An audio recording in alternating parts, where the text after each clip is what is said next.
Hello, everyone. My name is Trish McCabe. Thank you for watching Conversations from the School of Hard Knocks. Today, I have my guest who has been here before joining me, Pasha. Thank you, Pasha Pyro, Thanks, Pasha Trish. Pyro. Today, we're going to talk about Pasha. Uh, um, it was somehow we crossed paths on internet and we on Facebook and we connected. And what connected me to you was that you're into, is it etymology or etymology? Etymology. Uh, Etymology. who pronunciations, right? Who knows if it's Potatoes, really right? potatoes, Right, right, right, right, tomatoes, right. tomatoes. Okay, cool. So my question to you, and I'm doing this very organically today, is what was it that got you into etymology? What was it that got you started in that direction? Hmm, hmm. That's a good question. Um, the start for me was wanting to know the truth, right? I think a lot of our platforms,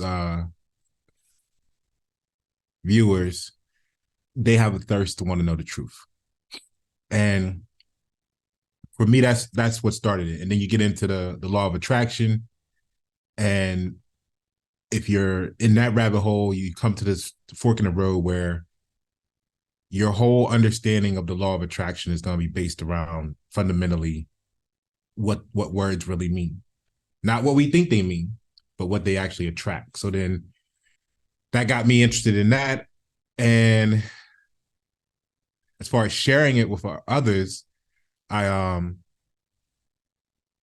I won a few court cases on my own, myself, my own court cases, and in one of those court cases, without going through the whole scene and visualization, the judge stood up at the end and prior to a standing ovation gave us monologue about how well the court case was put together, blah blah blah blah, all this stuff to do. And he said, "I wish more Americans would come in here and do this."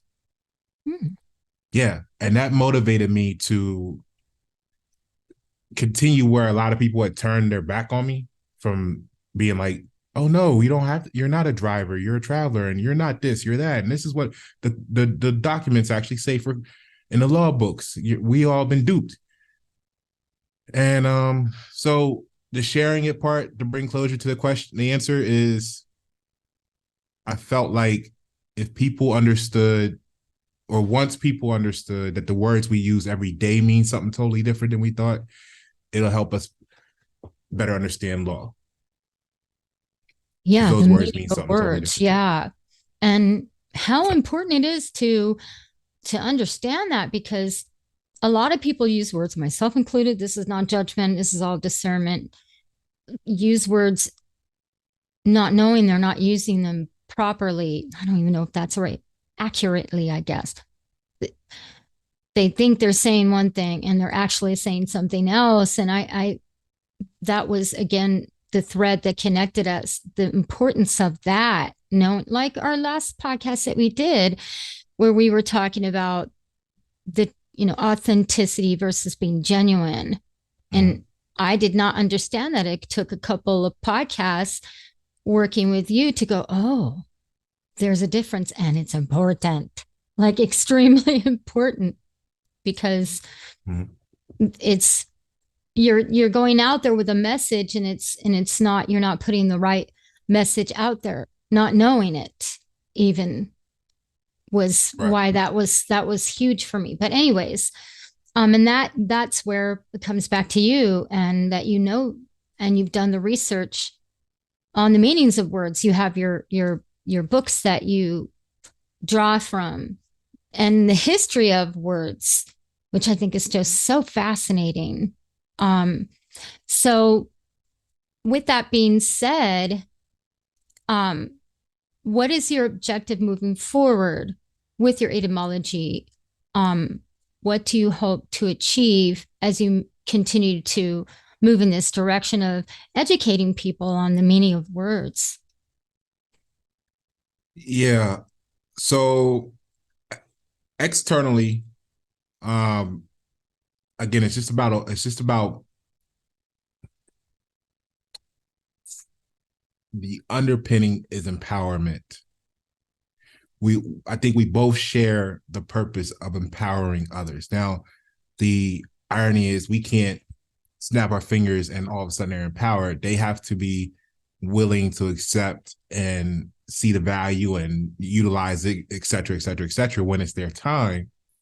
But I think ultimately we share that path of just wanting to empower others to for freedom, for true freedom, to release codependency from big corporations and large controlling governments through the empowerment of the people. That's so wonderful. I love that. Um, so would you say what is the what how do I want to what is the greatest thing that you've gotten out of doing this work, especially with working with words and the meaning of words? What would you say is the greatest benefit out of doing this work that you're doing? Hmm. The greatest benefit, again, thank you for having me on here today and with the focus of this topic. Um, I think the greatest benefit is being able to alter the world or condition the world that we're gonna ultimately be leaving behind. If me and you both had $20 million each, and we had the 16 houses and 500 cars and whatever, right? And left, none of that matters in for our lifetime if we haven't, even if we left the 19 million that was remaining to our future generations, right? It wouldn't matter if we didn't do something to change the world that we're leaving them in, right? They'll still be a Yes. prisoner to the same stuff that we, uh, many other people maybe are fighting for, right? Yes. Yes. Or fighting to change. So Yes. I think that's the most valuable opportunity in all this, is that we can we in this process have the ability to mold the world that we leave behind. And you can speak of that firsthand because you looked into the meaning of words and you were able to win these court cases because of that, empowering yourself and educating yourself and then applying it. Um, do you have material or books that you recommend that people look into to grow in this respect that will help them on their journey of understanding words and language and all that? Do you have anything you Yeah, want to recommend people? yeah, definitely. I think I think everybody should just start with an etymology dictionary, and that's the key. There is that etymology dictionary versus a regular dictionary. Um, you can get an entry level one for 60, $70. And on the high end, which is one thing I want to do one day, is they come like encyclopedias and volumes with all the different Oh, books. Yeah, those like $2,500 for a dictionary, but it's like an encyclopedia that on etymology. So start there, either entry level or whatever your budget is, and just review the words and see what you've been saying all this time, and see what you've been attracting, and compare that to what you've been expecting and what you've been getting in life. people will may ask, what's the difference between a dictionary and a book on etymology? What's the difference? Why is it So more for that? that's another good question for people to that may have. A dictionary is kind of like a regular dictionary, like your Webster's and everything, is really gonna give you the current common usage. Um, Pretty much the accepted common usage, versus the etymology is going to give you the origin of the word itself. you'll get what it means today, but it's focused, like it's flip flop, like where the dictionary may start with what people are using it for today. The etymology is going to start with what it originally meant. Where it Because started, go back yeah, to the because beginning. right, because think about the word slang. When our parents was like, "Hey, don't be using that. That's not what it means. That's slang. We don't use no, you know what I mean?"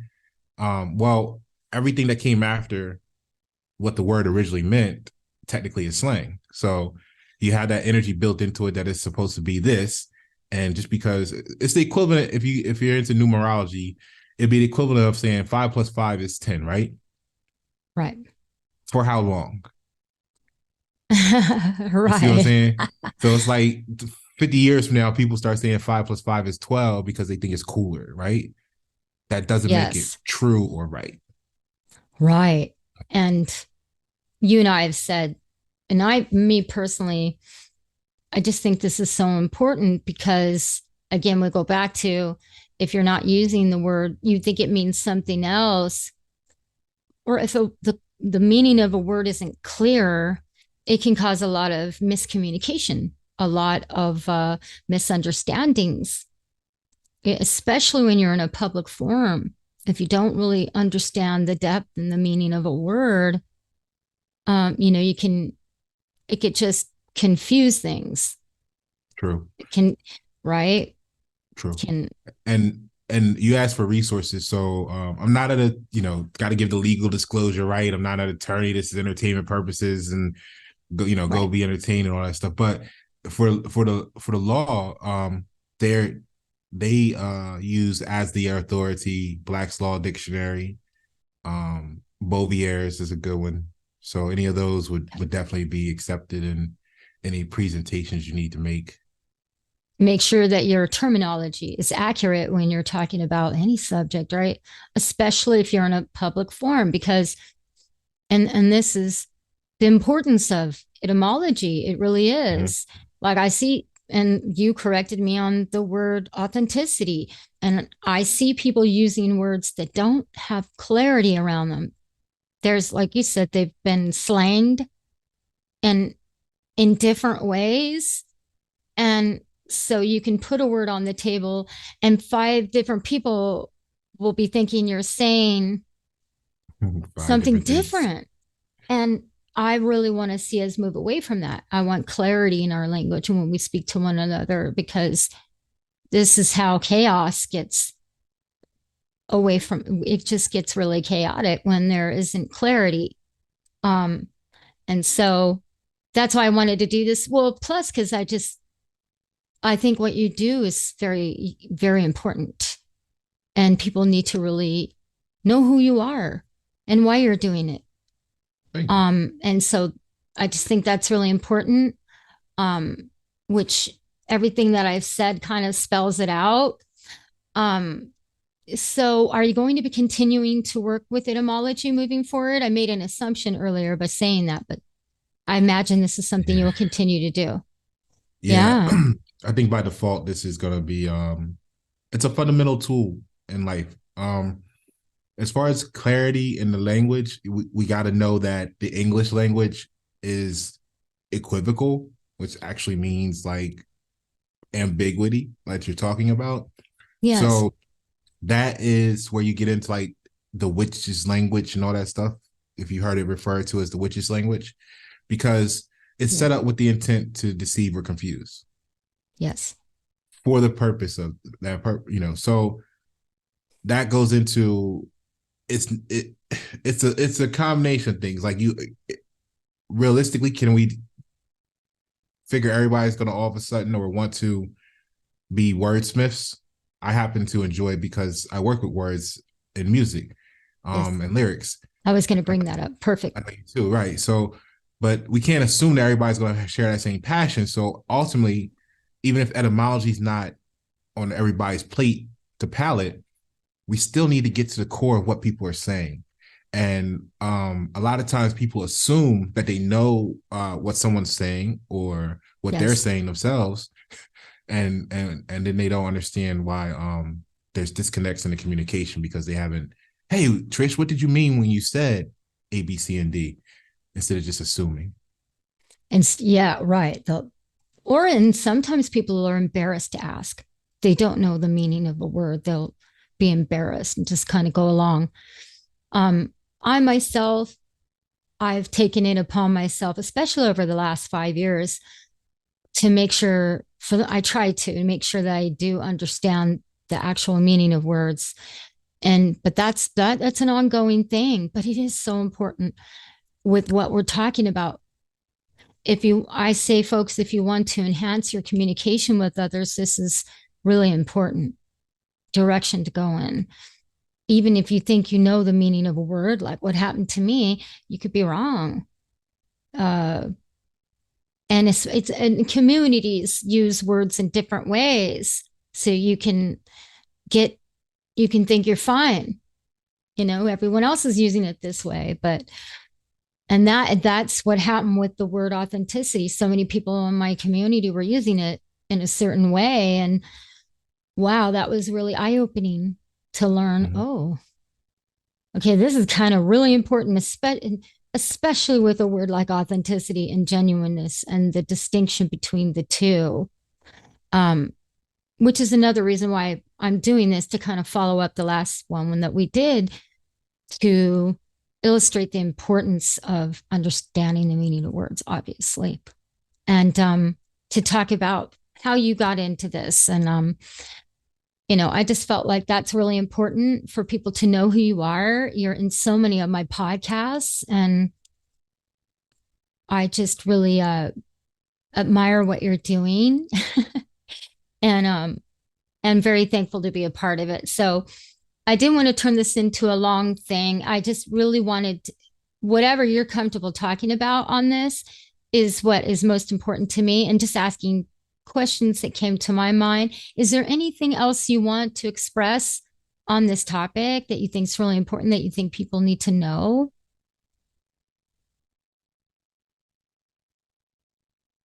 I think I think you do the same work in your own way, and that's part of the glue that holds us together. Um,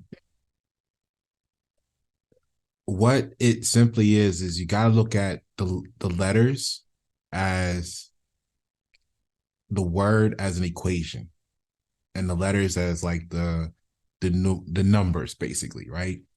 So Oh, if you have an equation of 5 times 5 is 20, well, go back to the 10, 5 plus 5 is 10 for simplicity. That's what you're looking at there. You know what I mean? So look at it as a math problem. Now you're emitting a frequency when you utilize that word. So you're going to attract the light frequency, right? And that's what's going on. So the subtle differences, like the word nice is a nice one I like to ease on the table for people for the first times. It's like, well, what does nice mean, right? They taught us all the same thing in school. Oh, courteous, kind, thoughtful. But in reality, it's something totally different, because when you look at the quotes that use the word nice, the famous quotes, it doesn't fit, right? Nice guys finish last. No more Mr. Nice Guy. So if nice was such a great thing, then why would these quotes that are world renowned and historically valid um, share such a poor perspective of the usage of the word, right? Of being it. And that's because when you get into the word nice, it's pre 1300 NYCE, foolish, delicate, fussy.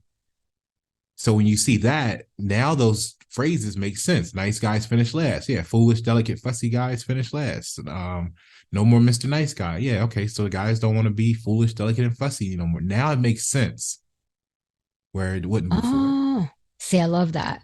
That's You so see what I'm great. saying? Everything's hidden in plain sight. And nice does not necessarily mean genuine. Mm-mm. I find it's a little ambiguous, where kind is an active word. It's a word that's an action. To be nice can be it can be blurred.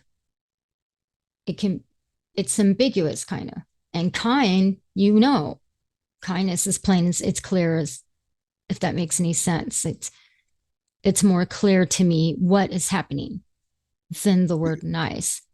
We think we know. Right? You think you know, right? Yeah. So this is great. I mean, I'm so glad you brought that up. I was going to ask you bring a word and bring an example that really does illustrate the importance of etymology and really why it's so important. Another, since you put that question on the table, to really drive it home for people, another one that's a great example is the word love. Mm. Everybody's using the word love, saying they want to be loved, they're looking to for someone to love, right?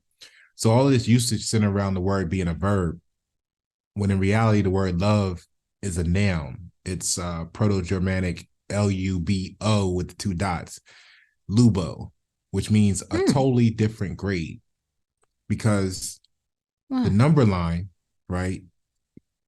When you look at the number line, and this is where you can say duality and I say infinity, and we're talking about the same thing, just with the ambiguity. All right. One So you got spectrum to the other, the full right. spectrum. Okay. Exactly. And then you have, so if you look at a number line, you got positive, right? And you got Right. negative. And then you got zero, which is neither positive nor negative. So zero is the only number that's a different grade of number out of the whole number line. Everything else has a precise value. 1.2794, right? Is a precise integer. Whereas zero can be nothing and everything and anything in between, right? It's all of it. It's all It's the none. that's why you say infinity. So, Okay. and that's why they use the circle. The circle is a sign of infinity, right? Okay. Yes. So, to close that up, here's where it's hidden in plain sight in the real world. In tennis, you either have a score, which is some sort of value, right? Or you have love if you're still at zero, because love is the only different grade of number. Hmm. Interesting. Hmm. Yeah. But So people people use use it as a verb, that and it's word a like, lot in very different, a variety of different ways. yeah, And that's a great, I mean, people have different ideas to themselves of what love is. And it's a constant, I see a lot of people asking that, what is love? You know, what is it? yeah. And that's one of those words that can be used in different ways that can kind of be confusing. Can It's one of kind of, those examples you gave where everybody you talk to have their own oh no. description when they're dealing with the, their perspective or their projection of what the word means. But Yeah. again, Yes. now when you look at those relationships, right, that everybody's Yes. talking about love as a verb, when you put a magnifying glass on them, you see that they ask for a totally different grade of individual and then they're wondering why they're having some of the dynamics they have in their relationship. Well, that's why, because you asked for love and you got love. You just didn't know what love was. It is. What comes to mind is non-descriptive. When a word is non-descriptive, it can be really kind of tricky. Um, You mean love is being non-descriptive? uh, when, like I said, the difference between nice and kind, you know, nice is nondescript, kind is descriptive. Like you know what it means. Like you know what it is to be kind. Nice, not so much. Mm. It's kind of Based on open, right, for the modern interpretation usage, right? based on the modern use, how we use it today. Yeah, but see, all this stuff, people, what we're doing, this is why it's so important to get into etymology so that we understand the full spectrum of the meaning of these words, where they come from, how they're used, Yeah. so that when you see them in certain sentences, you're going to be able to discern more easily what's being said. If the originator of the sentence know what they're applying when they Yes. say it, because then if they don't and they're just using it incorrectly, then here it is. You got to ask the question, hey, what did you mean when you say? Because look, Most of the world, when they're talking about love as a verb, they're really speaking about wanting um someone similar enough to them that they can relate to, right? That Yes. way you can have a relationship of some sort built on something, some whatever. A But connection. yeah, Yep. but the word meaning a different grade, if you add one word to it, add the word totally to it. So a totally different grade, it kind of drives it home. So you want somebody similar enough to you that you can relate to, but you didn't realize you're asking for a totally different grade of person. Right. Yeah. Yes. Obviously, If you're language equal, connects people in certain ways. Yeah. yeah, if you're How equal, talk. you can't love each other if you're both equal. Because Huh. equality would be the same and love is totally different grade. We might have to do another podcast on that one because that's really important. That word is used a lot. Mm-hmm. And that's almost like what happened with the last one, authenticity versus genuineness, being Yeah, genuine. So maybe we'll do a podcast on the next time we have you come back. We'll do a podcast on love. I love that. cool, cool. See, We can cool. We I can love expand that. on we can expand on. I got one that I did on it. I titled it something along the lines of like um can money buy love, and it was like absolutely, because again, love is the different grade. So think about products. You have the no frills version, right? And then you got the full of frills version and all the, you know, totally different grade of product, right? You might have the home use, and then you might have industrial use, right? Two totally different grades built to different standards and tolerances, right? Yes. So you don't want to pick up the little rinky dink drill, right? When you got to really get down and drill through 8-inch cement brick, or you know what I mean? You want to get the Yeah. industrial grade, or else it's not going to work. So if you And need words, industrial grade in life, and you get the you get the Fisher Price, my first power drill, you're the words are tools yes, exactly. There to you go. build conversations Manifest. and Period. oh, yes, I love that. I love that. Wow. So, okay, great. Then the next podcast that we'll do one on love because I think that is in all the different ways in which love is applied, how it's talked about, and um, what you said about the zero grade. I want to hear more about that. Unfortunately, Zoom doesn't give us as much time as they used to, so I don't want to get going and then have to get cut off. But is there anything else before we close out here that you want to say about this topic? Because, see, I can ask you a lot of questions, but you know more about this work because you've been doing it for so long. So there might be things that I wouldn't even think to bring up. So, I think it would be safer if you asked some questions that you have on your mind, and we'll go from there.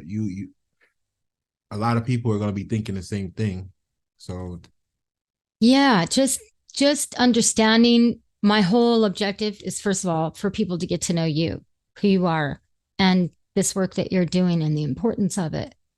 And then to, like you said, use this podcast to empower people to look into etymology so that they can grow and apply what they're learning to their lives because it is such a big part in manifesting your life, how yeah. you speak. You can actually speak things into existence, but you first have to understand what you're talking about and be clear.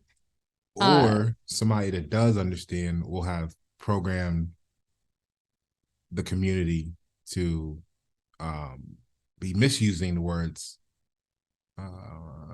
to limit their abilities, so to speak. Right? yes, exactly. Well, that's really, I think the most important thing in all of this, what you just said, to, yeah, this is, I'll bring up a real quick thing. Do I was it. talking with my friend the other day, my best friend Carrie, and he's like, do you know that you say, but I don't know? He said, you say something, then you turn around and say, but I don't know. Now you just negated the whole reason even saying it in the first place. And Mm-hmm. that's like a self-fulfilling thing. If you say, I don't know, your spirit hears it too. You actually, I think your body even hears it on a cellular level.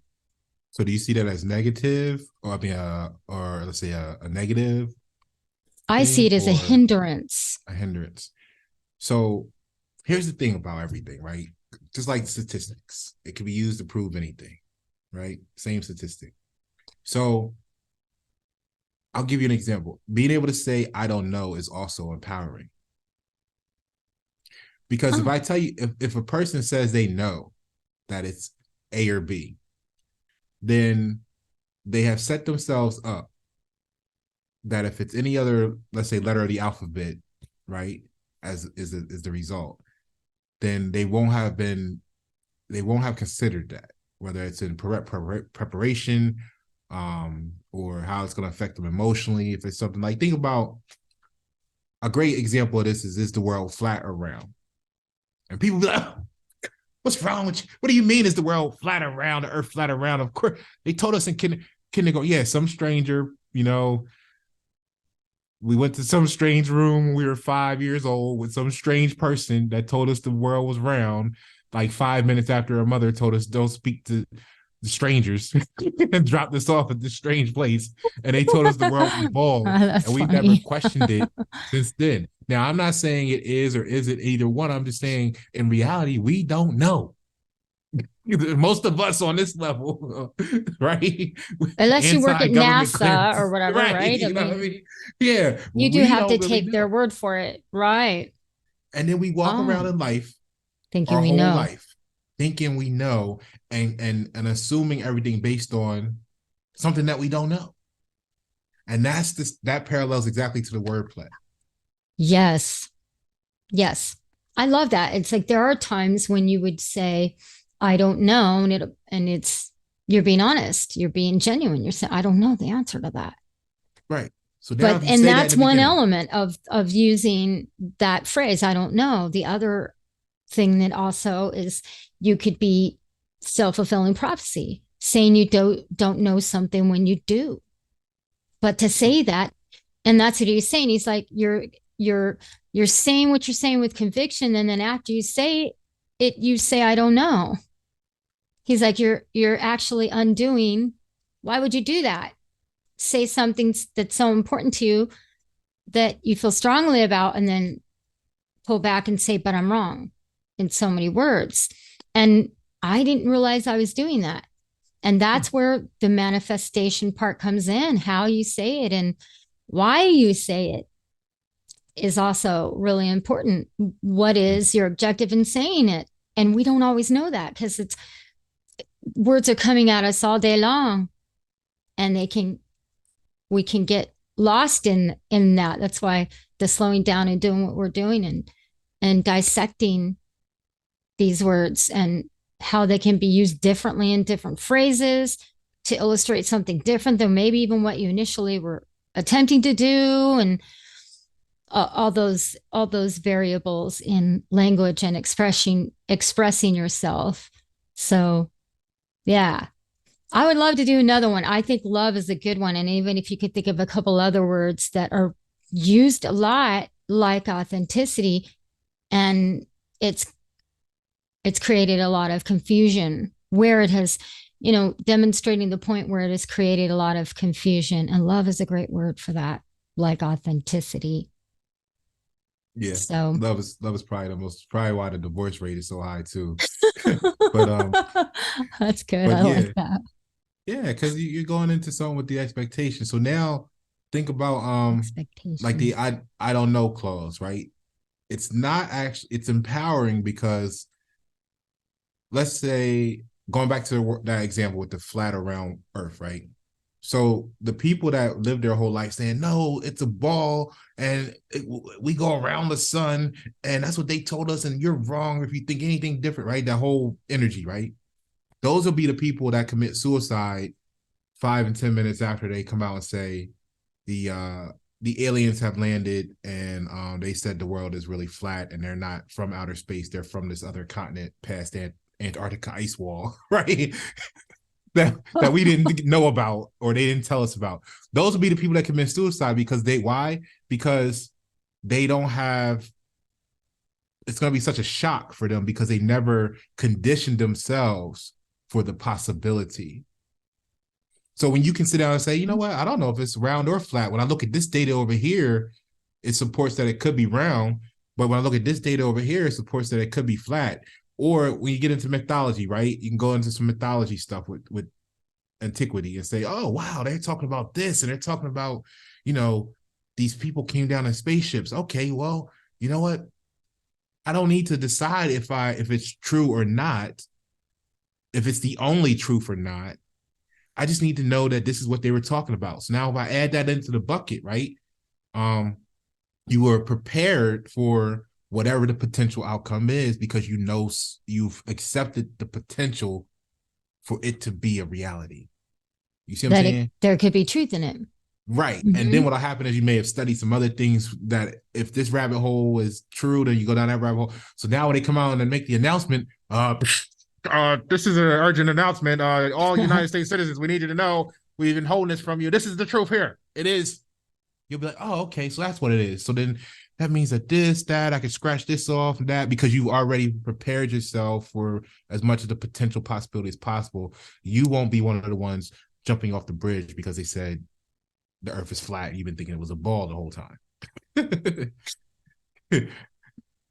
Because you said because you were empowered with the ability to say, I don't know.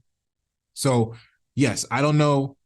It has like any other tool, it has negative usage, but it also has empowering usages as well. So it I depends on the love that. I love that. And I think that that is the other element to etymology, understanding words. I think that is so important. The duality mm-hmm. in language, in everything, but the duality in language is so important because, again, things can be misinterpreted because of that. Mm-hmm. I'm learning that so much is situational. That's why blanket statements are really dangerous because they don't honor that truth of what you just said. It could Right. also be true in this light, is it could be different in this light. It just depends on what's happening. And that's where and we come back around to the importance of etymology and really understanding the meaning of the words and the usage of them and the objective in using them. So awesome. I feel like I'm redundant. But I just wanted to make sure that because this is my first podcast this year, and I wanted to start it off on this note because I think this is really, really important. And I'm excited to continue to do more podcasts talking about this and and more how Always a this pleasure. Yeah. connects to everything, right? What we're talking about. And that's going to come out as we do more talking about the meaning of words and everything else. So, um, thank you so much for joining me today.